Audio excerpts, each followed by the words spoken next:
తాకట్లో ఉన్న బంగారాన్ని విడిపించి ఆ రోజున మార్కెట్ ధర కట్టి మిగిలిన డబ్బును మీకు అందిస్తుంది కొమ్మూరి గోల్డ్.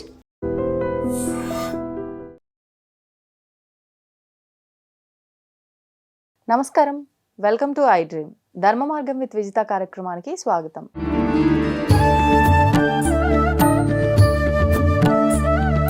ప్రస్తుతం మనతో పాటు ఉన్నారు దివ్య విశ్వశక్తి పరివార ప్రచారకులు స్వామి ఓం స్వరూప్ గారు. ఇప్పుడు వారితో మాట్లాడి మరిన్ని విషయాలు తెలుసుకుందాం. నమస్కారం అండి. దివ్య స్వరూపులకి దివ్యాశిషులు శుభం. అయితే ప్రస్తుతం మనం ఒక విషయం ఎక్కువగా వింటూ ఉన్నాము. ఎవరికి సంబంధించి అని అంటే సెలబ్రిటీలకు సంబంధించిన విషయాలు ఒక్కటని కాదు, అది ఏ విషయమైనా చాలా ఎక్కువ హల్చల్ అవుతుంది. అయితే నేను విన్న విషయం ఏంటి అని అంటే జూనియర్ ఎన్టీఆర్ గారు ఈ మధ్య కాస్త తగ్గిపోయినట్టుగా కనిపించడం వల్ల ఆయనకి ఎవరో చేతబడి చేశారు అని చెప్పిన ఒక వార్త అయితే ఈ 2-3 రోజుల నుంచి ఎక్కువగా వింటున్నాం. అంటే గతంలో కూడా ఆయన సడన్గా అంత లావుగా ఉండి తగ్గిపోవటం, అదేదో ఆయనకి చేతబడి జరిగింది అందుకే అలా అయ్యారు అని, తర్వాత మళ్ళీ కాస్త బాగానే ఉన్నారు, ఈ మధ్య కాలంలో మళ్ళీ తగ్గిపోయారు, ఇంకా బాగా వీక్ అయిపోయారు, మళ్ళీ అప్పుడు జరిగినట్టుగానే ఇప్పుడు చేతబడి జరిగింది అని చెప్పే ఈ వార్తలన్నీ మనం వింటూ ఉన్నాం. అంటే అసలు ఈ చేతబడి అనేది ఒక మూఢనమ్మకంగా భావిస్తూ ఉంటారు చాలా మంది. నమ్మే వాళ్ళు నమ్ముతూ ఉంటారు, కానీ అది ఒకప్పటి కాలంలో ఉండేది, ఇప్పుడు మాత్రం అలాంటివి ఏమీ లేవు అని చెప్పి. నిజంగా ఈ చేతబడి నమ్మొచ్చా? జూనియర్ ఎన్టీఆర్ గారు తగ్గటానికి కారణం సినిమా కోసమా, మరి చేతబడి వల్ల? ఈ విషయాన్ని వివరించండి. అమ్మా, లోకో భిన్న రుచి. రకరకాల మనుషులు ఏవేవో చెప్తూ ఉంటారు. అందులో సాధ్య అసాధ్యాలు, సత్యము చాలా లోతైన విషయాలు. మామూలుగా జూనియర్ ఎన్టీఆర్ బాబు ఆయన వ్యక్తిగతంగా ఒక సినిమా సెలబ్రిటీ కాబట్టి 1-2 మాటలు అవి ఇవి చెప్పడం రావడం ఇక సహజం.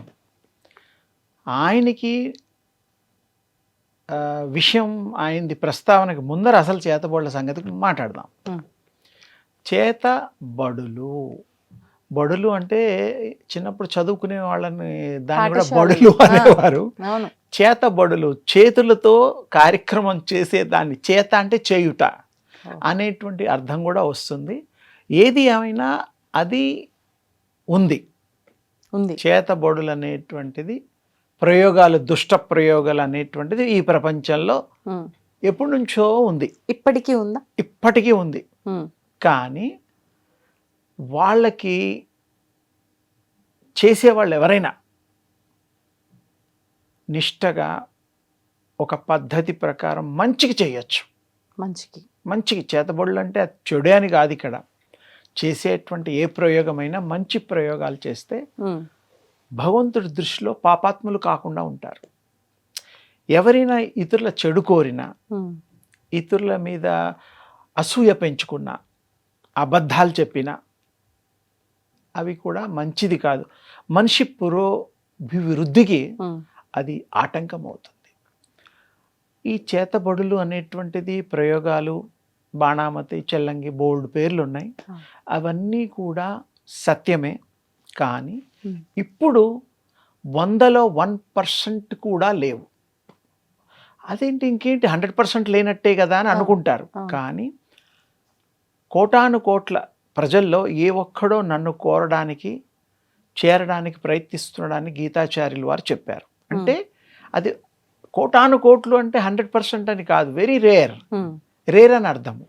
గీతలో చెప్పినట్టుగా ఇక్కడ కూడా ఏమిటంటే చాలా తక్కువ, ఆ విద్యలు వచ్చిన వాళ్ళు తక్కువ. ఊళ్ళల్లో తెలిసిన వాళ్ళని ఒకప్పుడు ఎలా ఉండేదంటే ఎవరన్నా బాగా పాలు పొంగి మంచి కుటుంబాలు, అన్ని రకాల వాళ్ళు స్తోమత కలిగిన వాళ్ళకి ఎవరన్నా డబ్బులు అడిగినా, వస్తువు రూపేణ ఏదైనా సహాయ సంపత్తులు ఎంతమందికని చేస్తారు. డబ్బున్న వాళ్ళు కొంతమంది చేస్తారు, ఉన్నదంతా ఊడ్చిపెట్టి చేయలేరు కదా. అప్పుడు వాడికి అసూయపడి కోపం వచ్చి డబ్బుండి కూడా ఈ షౌకార్ గారో లేకపోతే మన సర్పంచ్ గారో ఇవ్వడం లేదని చెప్పి ఆ తెలిసిన వాళ్ళకి, ఆ విద్య తెలిసిన వాళ్ళకి ఊరవతలు ఏదో చేసేవారు అప్పట్లో. అవి కొన్ని అయ్యేవి, కొన్ని కావు. వాళ్ళ గురువులు ఇచ్చిన సాధన బట్టి డిపెండ్ అయి ఉంటుంది. ఫస్ట్ పాయింట్ అండర్లైన్ చెయ్యరాదు, చెయ్యకూడదు. ప్రయోగం అనేటువంటిది ఎప్పుడూ చెడు ప్రయోగాలు మనుషులను ఉద్దేశించి చెడు కోరి చేసేది టెంపరీగా వాళ్ళకి లాభం కలుగుతుంది, రిజల్ట్ కనిపిస్తుంది.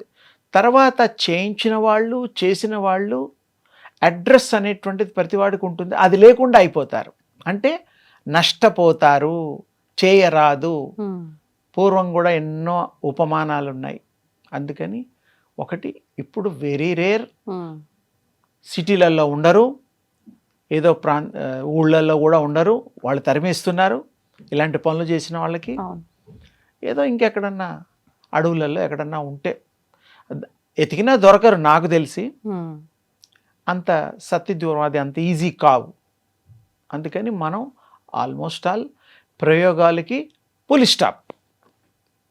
మరి ఇప్పుడు జూనియర్ ఎన్టీఆర్ విషయానికి కనుక వస్తే ఆయనకి మాత్రం నా యొక్క భగవంతుడి యొక్క కృప నాకు కలిగిన వాడిగా ఆయనకి ఈ ప్రయోగాలు లాంటివి ఏమీ జరగలేదు. అండర్లైన్, ఆయన మీద ప్రయోగాలు జరగలేదు, జరిగినా ఫలించవు. అసలు జరగలేదు, జరిగినా ఫలించవు. ఎందుకు? ఆయన ఒక పద్ధతి, దేవుడికి దండం పెట్టుకుంటాడు, ఇంట్లో వాళ్ళని బాగా చూసుకుంటాడు, స్నేహంగా ఉండేవాళ్ళకి ఆయన సహాయం చేస్తాడు. ఆయన మంచి వ్యక్తి, దయాద్ర హృదయుడు కూడా. అందుకని భగవంతుడు శక్తి కారణ జన్ముడు. ఒక కారణం చేత పర్పస్ఫుల్గా వచ్చాడు అబ్బాయి. లేకపోతే ఆ వయస్సులో ఆ సినిమాల్లో రాణించడం ఏమిటి, ఇంత గొప్ప సినిమాలో నటించడం ఏమిటి? ఎంతోమంది ఉన్నారు యాక్టర్స్, కానీ అందరికీ ధీటుగా. రామ్ చరణ్తో కూడా ఏదో మూవీ చేశాడు ఆ మధ్య, దానికి కూడా ఏదో అవార్డు, త్రిబుల్ ఆర్ ఏదో, అలాంటి సినిమాల్లో కూడా పేరు ప్రఖ్యాతులు తెచ్చుకున్నారు. అది సాధ్యమా? రాజమౌళే కాదు, ఏ మౌళి తీసినా ఈ మౌళిలకి సిక్కిపించ ఉండాలి. మౌళి అంటే కృష్ణుడు, వాళ్ళకి లేకపోతే ఎవరు తీసినా మరి సబ్జెక్ట్ లేకపోతే సినిమా పోతుంది. వీళ్ళ అదృష్టం కూడా ఉన్నప్పుడు మంచి డైరెక్టర్లు, మంచి కథ, మంచిగా తీసే ఆ సమూహం, టీం వర్క్ ఉంటుంది. ఆయన మంచి వ్యక్తి, ఆయనకి ఏమీ కాదు. మంచి 10 కాలాల పాటు చల్లగా ఉంటారు, ఆరోగ్యవంతంగా ఉంటారు. సినిమాలు ఒకటి సహజం. ఆయనకి ఈ ప్రయోగాలు అంటవు, అండర్లైన్. ఎందుకు? ఆయన వీటి అన్నిటికీ డిఫరెంట్గా ఉంటారు. అలాంటి వాళ్ళకి అంత తేలికగా అసలు నమ్మడానికి కూడా వీల్లేదు. వారి అభిమానులు కూడా ఇలాంటివి నమ్మకండి, వారి ఆరోగ్యం బాగుంటుంది. ఈ చిత్రసీమలో ఇంకా విజయవంతంగా అలా నిలుస్తారు. సంతోషించండి. ఎవరో చెప్పిన మాటలు నమ్మకండి అని తేలిగ్గా అర్థమయ్యేటట్టుగా సింపుల్గా చెప్పా. అదృష్టవంతుడు, అదృష్టానికి మారుపేరు, చక్కటి తారక రాముడి యొక్క రూపం కలిగిన వాడు, ఆ ముఖ కవళికలు అందగాడు. సో అదృష్టవంతుడు, అందగాడు, ఇంకా ఎన్ని పేరు చెప్పినా పొగడ్డం అవుతుంది. కాబట్టి పిల్లల్ని పొగడకూడదు, ఆయుక్షణం. అందుకని ఆశీర్వదించాలి. వారికి ఆయురారోగ్యాలు భగవంతుడు కల్పించి కలగజేసి ఎప్పుడు ఆ స్థాయిలో నిలబడతాడని, అందుకు ఈ అబ్బాయికి అర్హత ఉందని నేను నాకు తోచిన విధంగా, అనిపించిన విధంగా ఆ అబ్బాయి గురించి చెప్పడం జరుగుతుంది.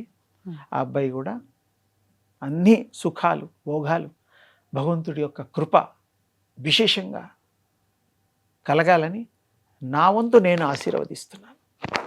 ధన్యవాదాలండి.